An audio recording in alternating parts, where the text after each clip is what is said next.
Hello dear students, स्वागत है आप सभी का आपके अपने ही यूट्यूब चैनल पर। मैं प्रतिभा आप सभी का स्वागत करती हूँ इस चैनल पर। आज की हमारी वीडियो में हम डिस्कस करेंगे क्लास 10th की वर्कशीट नंबर 13 और हमारा टॉपिक आज का जो है वो रहने वाला है रासायनिक अभिक्रियाएं एवं समीकरण। तो आइए समझने की कोशिश करते हैं। रासायनिक अभिक्रिया हम कल अपनी पिछली वर्कशीट यानी कि वर्कशीट नंबर 12 में जान चुके हैं क्या होती हैं रासायनिक अभिक्रियाएं। ऐसी क्रियाएं या ऐसी रिएक्शंस पदार्थों का इस तरह से मिलना कि वो मिलकर कुछ नई वस्तु का निर्माण कर दें, तो उसको हम रासायनिक अभिक्रिया बुलाएंगे। समीकरण को भी हमने जनरल तौर पर देख लिया था कि क्या होती हैं रासायनिक अभिक्रियाओं की समीकरण। आज हम उसको थोड़ा और डिटेल से जानेंगे। तो आइए शुरू करते हैं। सबसे पहले हमें एक चीज़ जाननी होगी, किसी भी रासायनिक अभिक्रिया के समीकरण लिखने से पहले एक ज़रूरी बात जो जानना बहुत ज़रूरी है वो हमारा द्रव्यमान संरक्षण का नियम है। देखिए क्या कहता है द्रव्यमान संरक्षण का नियम। जैसा कि हमें शब्द से समझ आ रहा है कि द्रव्यमान संरक्षित रहेगा। द्रव्यमान संरक्षित यानी कि कंजर्वेशन पार्क होते हैं, जिसमें क्या होता है, कोई चीज़ ना तो वहाँ फालतू की आती है ना ही कोई चीज़ बाहर जाती है। जो इसके अंदर है वो इसी के अंदर सुरक्षित रहेगा। किसी चीज़ को ना ही लाया जा सकता है यहाँ, ना ही यहाँ से किसी चीज़ को निकाला जा सकता है। तो रहेगा क्या, जो इसके अंदर समाया हुआ है केवल वही यहीं रहेगा। यानी कि ना तो इसमें कुछ जुड़ रहा है ना ही यहाँ से कुछ घट रहा है। एज इट इज़ जितना है उतना ही रहेगा। ठीक, तो ये होता है संरक्षण। अब बात संरक्षण की किसके लिए कर रहे हैं, द्रव्यमान के लिए, यानी कि द्रव्यमान संरक्षित रहेगा। तो आइए शब्दों में जानते हैं कैसे लिखेंगे द्रव्यमान संरक्षण का नियम। किसी भी रासायनिक अभिक्रिया में द्रव्यमान को न तो निर्माण होता है, हम यहाँ पे को नहीं आएगा, का आएगा केवल।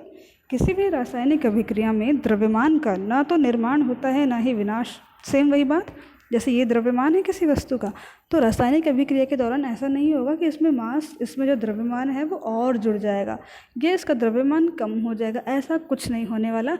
कुल मिला के आप कह सकते हैं कि अगर आपने 5 किलो आटा लिया प्लस उस आटे में आपने अगर मान लो 500 ग्राम नमक मिला दिया, तो ये कुल कितना होता है, 5 किलो और 500 ग्राम, है ना। यानी कि इतना कह सकते हैं हम, इतना ग्राम कह सकते हैं हम कि 5 किलो 500 ग्राम मेरा सामान तैयार हो गया।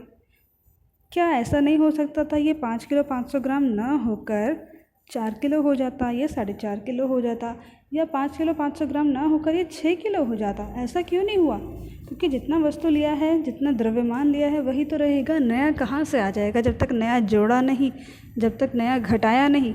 और अपने आप तो नया जुड़ता या घटता नहीं है। जितना हमने वस्तु को सामान दिया है उसी से मिलजुल कर कुछ बनेगा। तो ऐसा ही होता है अभिक्रियाओं में भी, रासायनिक अभिक्रियाओं में भी यही होता है। जितना हमने वस्तु उसको प्रदान करी, कोई भी अभिकारक दिया, तो उन अभिकारकों का जो द्रव्यमान है, मान लेते हैं एक अभिकारक ए है एक अभिकारक बी है, ये हमने ले लिया 5 ग्राम, ये वाला ले लिया 3 ग्राम। अभिक्रिया कराएंगे तो यानी दोनों किसी रूप में जुड़ेंगे, जुड़ के कोई उत्पाद तैयार करेंगे। मान लिया कि उत्पाद सी तैयार होता है, तो उत्पाद सी का द्रव्यमान कितना होना चाहिए, गैस करिए आप लोग, कितना निकलना चाहिए। 5 और 3 मिलकर 8 ग्राम बनना चाहिए, और ऐसा ही होता है। तो यही है द्रव्यमान संरक्षण का नियम। यानी कि अभिक्रिया शुरू होने से पहले जो अभिकारक थे उनका जो कुल द्रव्यमान था, अभिक्रिया पूरी होने के बाद जो उत्पाद तैयार हुआ उसका जो कुल द्रव्यमान है मिलाकर सेम ही आना चाहिए। यानी कि अगर इधर 8 है अभिक्रिया की तरफ, अभिकारक की तरफ, तो उत्पाद की तरफ का कुल द्रव्यमान भी उतना ही 8 आना चाहिए। ठीक है, ऐसे कुछ भी हो सकता है। अगर यहाँ 15 है मान लीजिए, तो यहाँ भी 15 ही होना चाहिए था। तो ये हमारा द्रव्यमान संरक्षण का नियम। आइए एक बार ढंग से इसको पूरा पढ़ते हैं। तो क्या कहता है, देखिए, किसी भी रासायनिक अभिक्रिया में द्रव्यमान का ना तो विनाश होता है और ना ही निर्माण होता है। रासायनिक अभिक्रिया के पहले यानी कि अभिक्रिया होने से पहले और उसके पश्चात यानी कि जो उत्पाद तैयार हुआ, प्रत्येक तत्व के परमाणुओं की संख्या समान होती है। अब परमाणु की संख्या समान होगी, एक परमाणु का जो द्रव्यमान है उसी से तो टोटल का द्रव्यमान डिसाइड होगा। तो इसीलिए हम कह रहे हैं, मान लो 2 ऑक्सीजन जुड़े थे तो अभिक्रिया के बाद भी 2 ऑक्सीजन ही देखने को मिलेंगे। एक ऑक्सीजन का द्रव्यमान होता है अगर 16, तो 2 का कितना हुआ 32, तो बाद में भी तो 32 रहना पड़ेगा ना। तो बाद में 32 कैसे होगा अगर बाद में भी 2 ही ऑक्सीजन रहेंगे, तो इस तरह से ये भी 32 हो जाएगा। तो इस तरह से हम देखते हैं रासायनिक अभिक्रियाओं में पदार्थ या हमारे जो तत्व हैं उनके नंबर ऑफ़ एटम्स, उनके परमाणुओं की संख्या समान रहती है, जिस वजह से उनका द्रव्यमान भी निश्चित ही बना रहता है। तो आइए आगे हम सीखते हैं किस तरह से हम इक्वेशन को, समीकरण को बैलेंस कर सकते हैं। बैलेंस यानी कि संतुलित कर सकते हैं।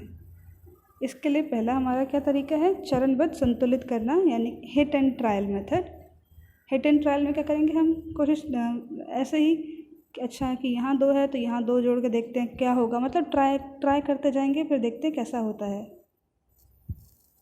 तो सबसे पहले हमारे पास जो इक्वेशन है, एक रासायनिक इक्वेशन है हमारे पास। देखिए, रासायनिक समीकरण लिखकर प्रत्येक सूत्र के चारों ओर बॉक्स बना लीजिए। तो हमें करना क्या है, सबसे पहले हमारा जो भी रसायन हमको दिए गए हैं हम उनका सूत्र लिख देंगे। तो मान लीजिए हमको बोला गया है कि लोहा और जल जुड़ कर देता है फेरिक ऑक्साइड और हाइड्रोजन गैस। तो हम क्या करेंगे, लोहे का फॉर्मूला यानी कि सूत्र लिखेंगे Fe, जल का सूत्र लिखेंगे H2O, इसी तरह फेरिक ऑक्साइड का सूत्र लिखेंगे Fe3O4 और हाइड्रोजन गैस का सूत्र लिख देंगे H2। इनके चारों तरफ आप एक एक डब्बा बना देंगे, सभी के चारों तरफ, जैसे कि यहाँ दिखाया गया है। उसके बाद अब क्योंकि ये अभिकारक हैं तो ये आपस में जुड़ेंगे। Fe3O4 हमारा उत्पाद है, तो ये तीर का निशान लगाएंगे बीच में कि इन दोनों से मिलकर ये उत्पाद तैयार हो रहा है।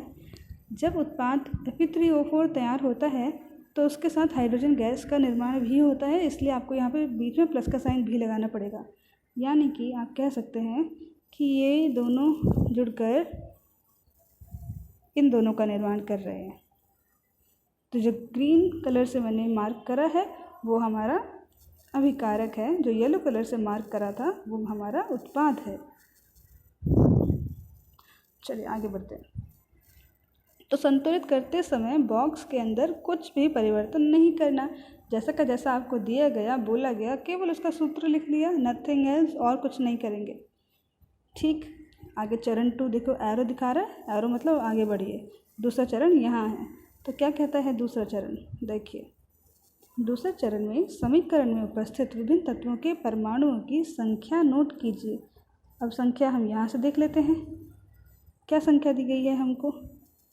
हमारे पास जो इक्वेशन थी, हमारे पास था Fe + H2O गिव्स, यानी कि देगा Fe3O4 + H2।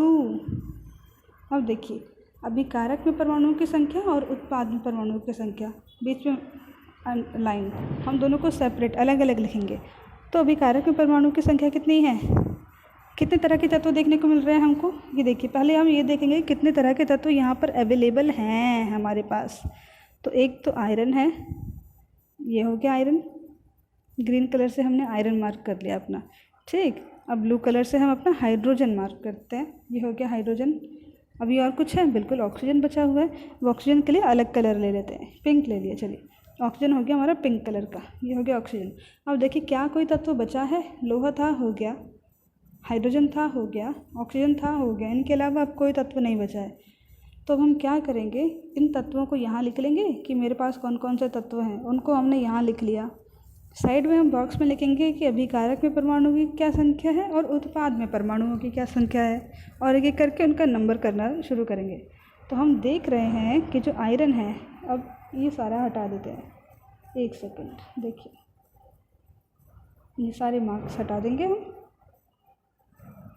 ठीक, अब आप यहाँ देखिए, आयरन लेफ्ट हैंड साइड, यानी कि जहाँ अभिकारक के रूप में लिखा गया, ये हमारे सारे अभिकारक हैं। अभिकारक में लोहा ढूंढिए, ये रहा लोहा, कितना लोहा है 1, तो लिख दिया 1। अब इस तरफ यानी कि उत्पाद में लोहा देखिए कितने लोहे दिए हैं, Fe3 नीचे लिखा है तो मतलब ये लोहे के लिए बोल रहा है, 3 लोहे हैं, 3 आयरन के हमारे पास परमाणु हैं।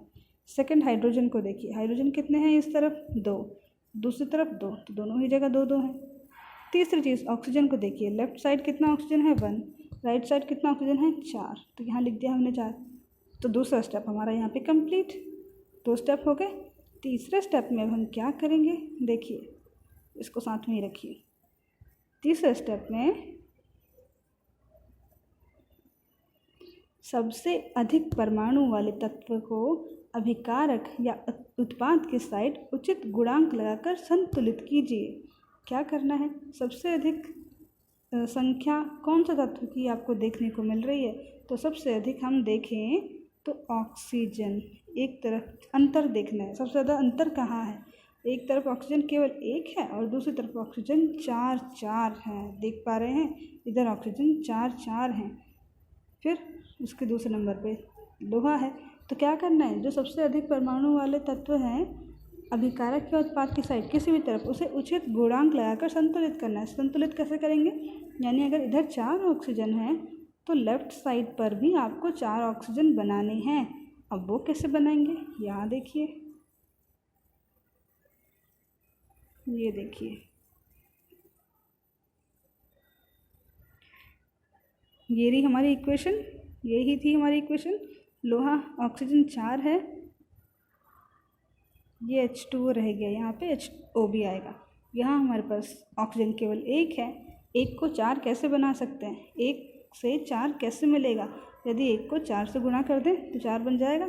तो वही काम यहाँ भी करना है, H2O के आगे हम लिख देंगे 4, देखो यही किया है, नीचे 4H2O बन गया हमारा।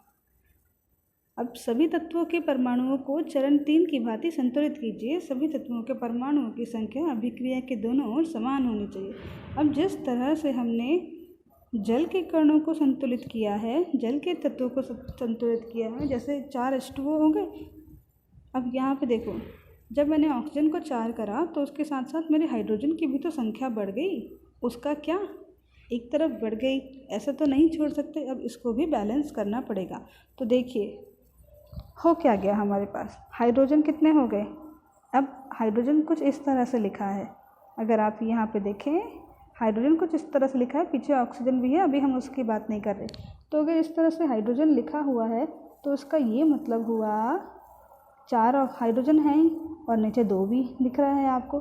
तो हम कैसे पता लगाएंगे कुल हाइड्रोजन कितने हैं, तो आपको क्या करना है, इन दोनों संख्याओं को गुणा कर देना है, इन दोनों संख्याओं को, जो ऊपर लिखी है और जो नीचे लिखी है। कितना, 4 2 जा 8, तो हमारे पास कुल मिला के 8 हाइड्रोजन होगा। यहाँ पर आई बात समझ, आई होप आपको समझ आ रहा होगा, 8 हाइड्रोजन हो गए। लेकिन वहीं इसी को यहाँ दोबारा देखो, 4H2O। अब बताओ ऑक्सीजन कितने हुए, क्या ऑक्सीजन भी 8 हुए, ऑक्सीजन 8 नहीं हुए। ये जो आपको 2 नज़र आ रहा है, ये वाला जो 2 नज़र आ रहा है, ये कहाँ है, हाइड्रोजन के देखो पैरों के पास है। ये हाइड्रोजन के लिए ही है, केवल ऑक्सीजन के लिए नहीं है। तो ये 2 की संख्या केवल हाइड्रोजन को मिलेगी, ऑक्सीजन को नहीं। तो ऑक्सीजन को क्या मिलेगा, ऑक्सीजन को 4 मिलेगा, जो सबसे आगे लिखा हुआ है। अगर कोई नंबर सबसे आगे लिखा जाता है तो वो पीछे आने वाले सारे तत्वों के लिए होता है, लेकिन अगर कोई नंबर नीचे लिखा जाता है तो वो नंबर केवल उसी तत्व के लिए होता है जिसके पीछे लिखा जाता है। तो ऑक्सीजन कितने हुए हमारे पास, ऑक्सीजन यहाँ देखिए, ऑक्सीजन कितने हुए हमारे पास, ऑक्सीजन तो हुए 4 0 ऑक्सीजन, यानी कि 4 ऑक्सीजन। और हाइड्रोजन कितने हुए, 4 × 2 8 हाइड्रोजन। अब हाइड्रोजन यहाँ 8 हो गए और यहाँ तो केवल 2 ही हैं, तो क्या करें, यहाँ भी 4 लगा दो आगे, 4 2 जा 8 हाइड्रोजन इधर भी पूरे हो गए। ठीक, अब देखें हमारा हाइड्रोजन तो बैलेंस हो गया, संतुलित हो गया, हमारा ऑक्सीजन भी साथ ही साथ संतुलित हो गया। कौन रह गया, रह गया हमारा आयरन। आयरन यहाँ 3 है तो यहाँ पे भी 3 दे दो, देखो 3 आयरन। अब चलो बैलेंस्ड फॉर्म में देखते हैं कि क्या बैलेंस हुई कि नहीं हुई। देखिए जो नीचे आपको इक्वेशन दी गई है वो बैलेंस्ड है, आइए उसको स्टडी करते हैं ज़रा। देखिए तो सबसे पहले देखो लेफ़्ट साइड बांट लेते हैं, ये तीर के एक तरफ और तीर के दूसरी तरफ, तीर के left side left hand side, तीर के right side right hand side. तो तो लोहा आयरन देखिए 3, यहाँ कितने, यहाँ भी 3। नेक्स्ट हाइड्रोजन देखिए 4 टू जा 8, यहाँ हाइड्रोजन देखिए 4 टू जा 8, बैलेंस। ऑक्सीजन देखिए यहाँ 4, यहाँ देखिए 4, तो कम्प्लीटली बैलेंस। हमारी इक्वेशन, हमारी समीकरण पूरी तरह से बैलेंस हो चुकी है। जब आपकी इक्वेशन पूरी तरह से बैलेंस हो जाए तो उसके बाद क्या करें, उसके बाद हम ये बताएंगे कि हमारे पदार्थ की तत्व की अवस्था कौन सी है, यानी कि वो ठोस अवस्था में है, लिक्विड द्रव्य में है, या फिर गैस में।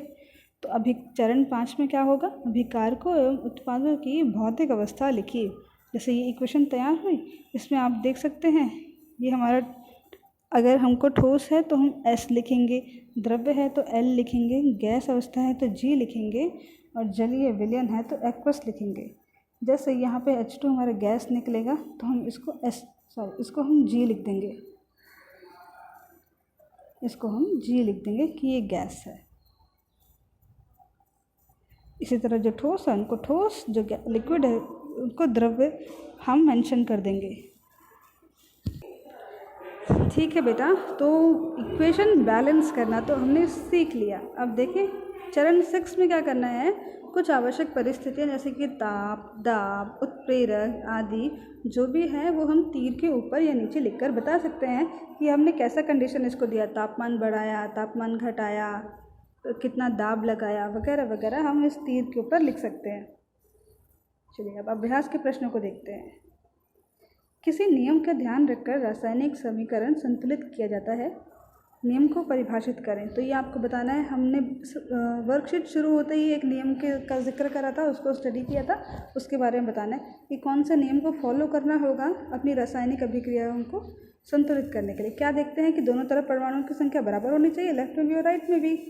तो ये क्या है, परमाणुओं की संख्या बराबर यानी कि द्रव्यमान बराबर, द्रव्यमान बराबर यानी कि द्रव्यमान का संरक्षण हो रहा है, द्रव्यमान का संरक्षण यानी कि द्रव्यमान संरक्षण का नियम।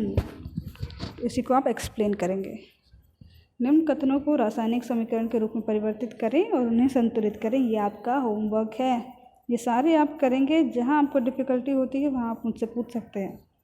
बाकी आई होप आपको वीडियो तो समझ आ गया होगा, आपको इक्वेशन को लिखना, बैलेंस करना आ गया होगा, यानी संतुलित करना आ गया होगा। फिर भी अगर आपका कोई डाउट है तो आप मुझसे पूछने में बिल्कुल ना हिचकिचाएं, अच्छे से पढ़ते रहें, डाउट्स पूछें, चैनल को सब्सक्राइब अवश्य ही कर लें। वीडियो अच्छा लगता है तो उसको लाइक करें। हम मिलेंगे अगली वीडियो में, तब तक के लिए अपना ध्यान रखिए। Take care and good bye.